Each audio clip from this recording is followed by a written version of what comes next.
여러분 안녕하십니까? 뉴스데스크 충북 세종 소식 전해드립니다.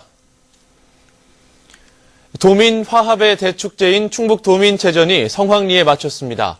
개최지인 음성이 지난 7회 대회에서 우승한 지 45년 만에 종합 우승을 차지했고 운영도 대체로 성공적이었다는 평가를 받았습니다.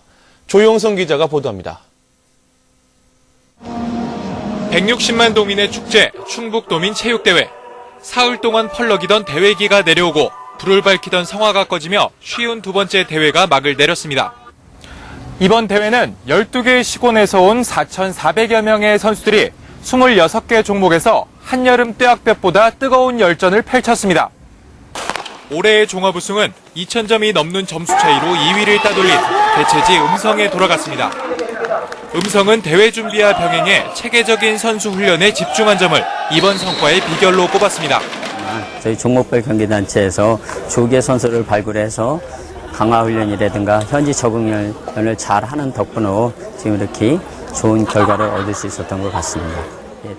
5연패를 노리다 지난해 종합 우승 자리를 내준 청주는 이번에도 준우승을 차지하며 아쉬움을 달랬고 지난해 우승을 차지했던 충주는 4위에 머물며 다음 대회를 기약했습니다. 옥천과 괴산, 청주가 모범선수단 상을, 지난해 4위에서 우승으로 뛰어오른 음성이 최우수 성취상을 받아 사흘간의 열정을 상으로 남겼습니다. 12년 만에 음성에서 개최된 이번 대회는 경기장 시설과 운영면에서 성공적이었다는 평가를 받았습니다. 시설이 상당히 열악한데도 불구하고 음성군에서 각 경기장을 아주 아기자기하게 보수를 잘했습니다. 그래서 경기 운영하는데 아주 지장이 없이. 학생부와 일반부의 점수를 합해 순위를 정하는 종합채점제 방식이 도입될 예정인 내년 제53회 충북도민체육대회는 보은에서 다시 도민화합의 성화를 올립니다. MBC 뉴스 조용성입니다. 푹푹 찌는 무더운 날씨가 이어진 주말, 도내 곳곳에서는 더위를 날려버리기 위한 다채로운 행사가 열려 시민들의 발길을 끌었습니다. 이호진 기자가 보내드립니다. 30도에 육박하는 폭염이 기승을 부린 오늘, 청원군에서 열린 세종대왕과 초정약수 축제에서는 지하 100m에서 끌어올린 시원한 약수가 단연 인기였습니다. 어른아이 할 것 없이 초정약수의 톡 쏘는 맛에 푹 빠졌습니다. 오랜만에 아이들하고 좋은 축제도 구경하고 물맛도 예전 그대로 같습니다. 아이들은 차가운 약수가 채워진 돌수로에서 뛰놀며 더위를 날려버리고 어르신들은 느긋하게 세계 3대 광천수로 조격을 하며 망중한을 즐깁니다. 시원하고 좋고 초종 약수가 좋다 해도 이렇게 좋은 줄은 처음 봤어요. 아주 좋아요. 단오를 맞아 마련된 창포물의 머리 감기 행사는 동심들의 호기심을 자극했습니다. 향긋한 창포물에 머리를 감으며 더위도 잊고 머릿결도 고와지는 신기한 경험을 만끽합니다. 창포물로 머리를 감아보니까 더 기분이 좋고 더 머리가 매끈매끈해지는 느낌이 들어요. 청주 기상들은 일요일인 내일도 오늘과 비슷하게 무더위가 이어지겠다며 건강관리에 유의할 것을 당부했습니다. MBC 뉴스 이호진입니다. 금강에서 수영을 하던 40대가 숨졌습니다. 오늘 오후 2시쯤 옥천군 동이면 청마리 금강 상류에서 물놀이를 온 44살 고모 씨가 수영을 하다 실종돼 119 구조대가 수색에 나섰지만 1시간 만에 숨진 채 발견됐습니다. 경찰과 소방당국은 숨진 고 씨가 술을 마시고 폭 70m가량 되는 강을 건너다 사고를 당한 것으로 보고 정확한 경위를 조사하고 있습니다.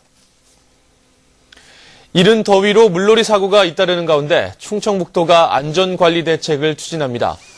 충청북도는 물놀이가 성행하는 하천과 계곡 등 139곳에 480여 명의 안전관리 인력을 배치해 휴가가 시작되는 다음 달 중순부터 집중 근무하도록 했습니다.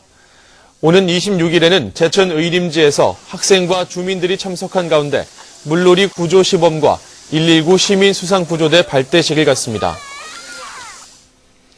여름철 냉방기 가동이 늘면서 레지오넬라균 관리가 강화됩니다. 충청북도는 쇼핑센터와 병원, 대형 목욕탕 등 사람이 많이 모이는 곳의 냉방기에서 매년 레지오넬라균이 검출됨에 따라 올해도 지도 점검을 강화할 계획입니다. 지난해 충북에서는 목욕탕과 찜질방 12곳과 병원 5곳, 대형 건물 2곳, 숙박시설 2곳에서 레지오넬라균이 검출됐습니다. 제3군 법정 감염병인 레지오넬라균은 오염된 물이 공기 중에 퍼지며 감염되며 고열과 기침, 두통을 동반한 증상이 나타납니다. 6억 원대의 뇌물을 받아 구속된 청주시 공무원이 강등 처분 취소 소송을 취한 것으로 확인됐습니다. 구속된 공무원 이모 씨는 부하 여직원을 성추행하고 직원들에게 1억 원을 빌렸다 갚지 않은 사실이 적발돼 지난해 5급 사무관에서 6급으로 강등되자 억울하다며 지난 2월 청주지법에 강등 처분 취소 소송을 제기했습니다. 이 씨는 현재 직위 해제된 상태며 파면 가능성이 높아지자 스스로 소송을 포기한 것으로 보입니다. 6월 3일 농아인의 날을 기념한 충북 농아인 한마음체육대회가 오늘 충주 호암체육관에서 열렸습니다. 충북 농아인협회가 주최한 오늘 행사는 청각 언어장애인과 가족, 수화통역사 등 900여 명이 참가한 가운데 농아인 권리 선언과 표창과 공로패 수여식을 함께 가졌습니다. 또 배드민턴과 탁구, 당구, 실내 조정 등 다양한 운동 경기를 통해 유대감과 협동심을 길렀습니다. 충북 도립교향악단 지휘자가 다음 주 중에 결정될 것으로 보입니다. 충청북도는 지원서를 낸 18명 가운데 1, 2차 심사를 거쳐 최종 후보자를 2명으로 압축했습니다. 충청북도는 이시종 지사가 최종 결정하면 다음 주 중에 차기 충북 도립교향악단 지휘자 겸 예술감독을 발표할 계획입니다. 충북 세종 소식을 마칩니다. 고맙습니다.